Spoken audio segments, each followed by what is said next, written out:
Le consentement éclairé. Dans la dernière capsule, nous avons exposé et questionné le consentement libre. Aujourd'hui, je questionne les règles du consentement éclairé.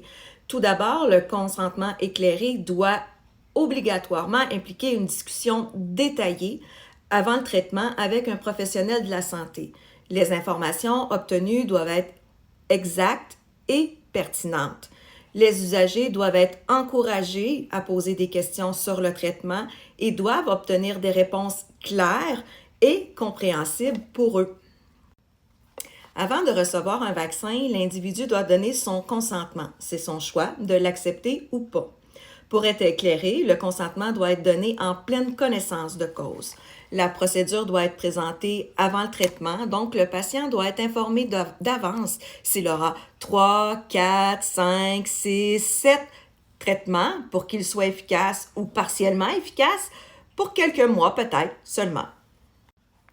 La nature et le but du traitement doivent présenter à la personne avec des faits véridiques les avantages du traitement. Est-ce qu'il est exact que le traitement empêche les formes graves, la mort ou la transmission?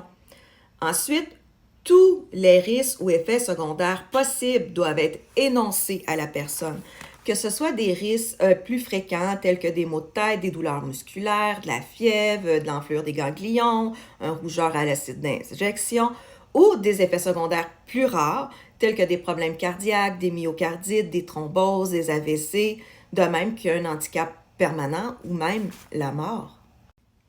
De plus, les conséquences à long terme possibles doivent être également déclarées par le professionnel de la santé.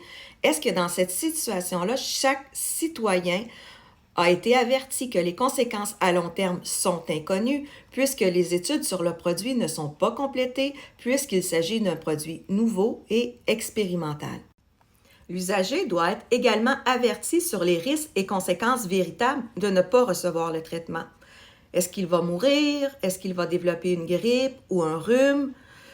Ou même serait-il possible qu'aucune conséquence découle de son refus de traitement? Également, le patient doit être prévenu sur les traitements alternatifs. Est-ce que je pourrais être soigné si je développe la maladie?